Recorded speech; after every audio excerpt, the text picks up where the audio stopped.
हाय बच्चों, देखो बच्चों, आज प्रश्नावली 2B का क्वेश्चन नंबर 1 ही करेंगे। देखो इससे पहले लेक्चर में बच्चों केवल क्वेश्चन नंबर 1 मैंने बताया था, ठीक है। अभी 2 और 3 बचा हुआ है, ठीक है। लेकिन बच्चों इसमें 2 नहीं बताएंगे, जैसे 1 था उसी टाइप का 2 भी कर सकते हो। थर्ड वाला देखो बच्चों, आज थर्ड वाला बताएंगे।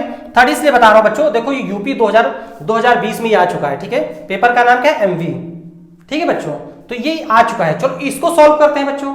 तो सॉल्व क्या करना है बच्चों? पहले तो इसका क्या निकालना है? शून्य निकालना है बच्चों, ठीक है। क्या, पहले मैं इसको पढ़ देता हूं। क्या बोल रहा है बच्चों? निम्न बहुपद के शून्य ज्ञात कीजिए और शून्य तथा गुणांकों के बीच के संबंध की सत्यता की जांच कीजिए, ठीक है बच्चों। तो ये तीसरा क्वेश्चन करना है। तीसरा क्वेश्चन मतलब क्या? पहले इसको शून्य निकालना है, शून्य निकालने के बाद में शून्य और गुणांकों के बीच संबंध की सत्यता जांच करना है। चलो ठीक है, देखते हैं बच्चों थर्ड वाला क्वेश्चन नंबर थर्ड। देखो पहले इसको नोट कर लेते हैं बच्चों। क्या लिखा है? देखो 6x² माइनस 3 माइनस 7x, ठीक है बच्चों। अब देखो बच्चों, ये क्या है? एक क्वाड्रेटिक पॉलिनोमियल है, ठीक है, ठीक है बच्चों। अब बताओ, ये क्वाड्रेटिक पॉलिनोमियल है, लेकिन बच्चों ये स्टैंडर्ड नहीं है स्टैंडर्ड? ये स्टैंडर्ड नहीं है। स्टैंडर्ड क्यों नहीं है? क्योंकि जो इसके पावर x का जो पावर होता है वो या तो फिर आरोही क्रम में हो या फिर अवरोही क्रम में हो, मतलब इंक्रीजिंग ऑर्डर में हो या डिक्रीजिंग ऑर्डर में हो बच्चों, ठीक है। लेकिन ये तो ना इंक्रीजिंग में है ना डिक्रीजिंग में है, ठीक बच्चों। तो इसका मतलब क्या है? स्टैंडर्ड फॉर्म नहीं है। तो पहले इसको हम स्टैंडर्ड फॉर्म बनाएंगे। स्टैंडर्ड फॉर्म कैसे बनाएंगे? किसी भी ऑर्डर में, चाहे इंक्रीजिंग या डिक्रीजिंग, किसी में बना लेते हैं, ठीक है। तो इसको पहले स्टैंडर्ड बनाएंगे। तो स्टैंडर्ड बनाने के लिए देखो बच्चों इधर लिखते हैं, ऐसे लिख सकते हैं। देखो 6x² माइनस 7x माइनस 3, मतलब 3 को इधर ले जाओ और माइनस 7x को इधर ले आओ। अब देखो ये स्टैंडर्ड फॉर्म हो गया, समझे। अब देखो बच्चों, अब इसको एक जनरल इक्वेशन से पहले इसको कंपेयर कर दें। जनरल क्वाड्रेटिक इक्वेशन मतलब क्या? ax² plus bx plus c, ठीक है बच्चों। अब देखो इसके अकॉर्डिंग अगर इसमें देखेंगे तो इसके अकॉर्डिंग देखो a इक्वल टू कितना आ जाएगा बच्चों? 6 आ जाएगा। b कितना आ जाएगा? -7 आ जाएगा। और c कितना आ जाएगा? -3 आ जाएगा, ठीक है बच्चों। अब देखते हैं बच्चों, अब क्या करना है बच्चों? अब इसका गुणनखंड करना है पहले, सिंपल गुणनखंड, जैसे अभी इससे पहले लेक्चर में मैं बता चुका हूं। तो क्या करना है बच्चों? इन a और c को मल्टीप्लाई करो तो 6 3 18 हुआ, ठीक है बच्चों। क्या हुआ?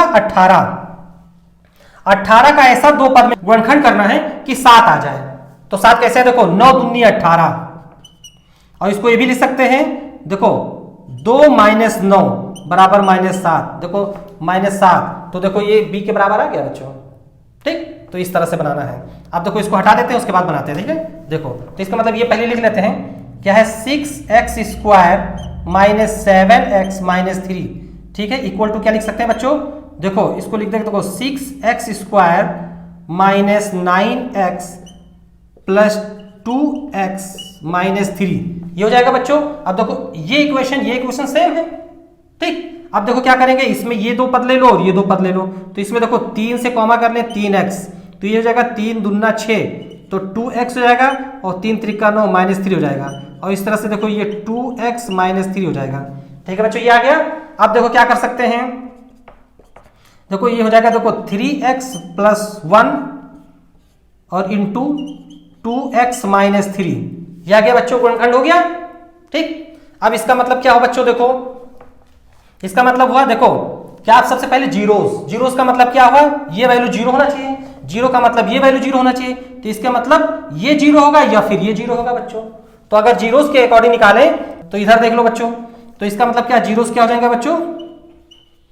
जीरोस ये होगा कि 3x + 1 = 0 या 2x - 3 = 0, ये होगा बच्चों। तो यहां से देखो x की वैल्यू फाइंड हो जाएगा, करो तो -1/3 आ जाएगा। और यहां से x की वैल्यू कितना आ जाएगा बच्चों? यहां से x = 3/2 हो जाएगा, ठीक है। तो ये क्या हो गए? इसके रूट्स और इसके जीरोस हैं। इस इक्वेशन का जीरोस ये आ गया, ठीक। अब देखो बच्चों क्या करना है, सबसे पहले अल्फा प्लस बीटा निकालना है ना। तो पहले इसको इधर हटाते हैं, स्पेस कम है इसलिए पहले इसको हटा देते हैं इतना, उसके बाद में बता रहे हैं। तो क्या निकालना है? Alpha plus beta equal to कितना होता है? ये मतलब मान लो ये अल्फा है, ये बीटा है, तो इन दोनों को जोड़ देना है। तो जोड़ना मतलब देखो -1/3 प्लस 3/2, तो इस तरह से इसको जोड़ेंगे तो देखो नीचे 6 हो जाएगा, और ये -2 + 9 हो जाएगा। तो ये हो जाएगा 7/6 हो जाएगा बच्चों। ये आ गया, ठीक है, अल्फा प्लस बीटा आ गया बच्चों। ठीक, उसके बाद में क्या निकालना है बच्चों, alpha into beta. Alpha into beta कितना हो जाएगा, दोनों का मल्टीप्लाई 1/3 माइनस 1/3 इंटू 3/2। देखो 3 कैंसिल तो -1/2 आ जाएगा। तो ये आ गया अल्फा प्लस बीटा, ये अल्फा इंटू बीटा आ गया किसके, गुणनखंड विधि से। अब मुझे उस फार्मूले के मेथड से निकालना है, तो फार्मूले के मेथड से निकालते हैं। देखो बच्चों, इसको हटाओ और इधर देखो, फार्मूले मेथड से क्या होता है, देखो alpha plus beta equal to -b/a होता है बच्चों, -b। तो b कितना है बच्चों, -7, तो -7/a कितना है, 6 है, माइनस माइनस प्लस तो 7/6 आ गया।